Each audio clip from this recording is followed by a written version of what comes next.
27 juin 2010, effectivement une date marquante parce que je passe de pilote professionnel à personne handicapée en une fraction de seconde. Alors Axel Alétru, je me décris souvent comme l'homme aux plusieurs vies. Pourquoi? Parce que j'ai pratiqué beaucoup de sports de haut niveau depuis mon plus jeune âge. Ma particularité, c'est d'être à la fois debout et me voilà en fauteuil. Je chute violemment sur le Grand Prix de Lettonie. C'est pas forcément le meilleur des pays pour tomber à l'époque parce que les moyens médicaux sont pas du tout les mêmes que chez nous. Et de là, le diagnostic tombe. On me diagnostique une paraplégie pour le restant de mes jours. Je me suis pas résigné à cette diagnostic, je suis parti au combat. Et au fur et à mesure des mois, j'ai récupéré un petit muscle dans la cuisse de gauche, puis de droite. Et au bout de 6 mois, j'ai pu me remettre debout dans l'eau. Ensuite, je stagne vraiment. Et là, je me dis, les muscles ne veulent pas revenir. Je me dis, au lieu de subir le changement, pourquoi pas créer le changement, innover, m'adapter.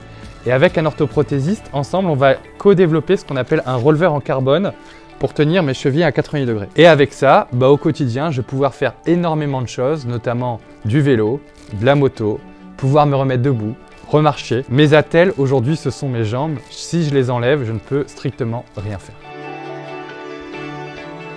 Participer à l'Enduropal du Touquet, c'est beaucoup d'émotions parce que c'est une épreuve qui est dans ma région. 400 000 spectateurs sur la semaine, 1300 pilotes au départ. Encore une fois, c'est une première historique parce qu'aucun paraplégique incomplet a essayé de faire ce départ du Touquet. J'ai eu ma licence validée, donc ça c'est une première étape qui est trop cool. Et aujourd'hui, j'ai le sentiment de vouloir boucler la boucle, revenir 13 ans après mon accident sur une moto et pouvoir rouler avec mes potes. Ça peut être une très belle victoire.